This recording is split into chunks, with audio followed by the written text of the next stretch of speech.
না, এটা এটা ওই মামলা সাজা না, এখনো কন্টিনিউ ওই মামলা চলমান, ট্রায়াল চলছে।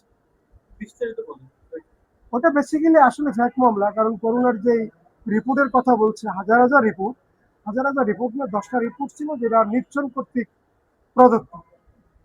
ওনার তো রিপোর্ট করার কোনো সুযোগ নাই, উনি শুধু স্যাম্পল কালেকশন। ওই মামলা চলমান আছে, বিজ্ঞ মুখ্য মহানগর হাকিম। না, ওইগুলি তো আপনার কন্টিনিউ বেলে আছে।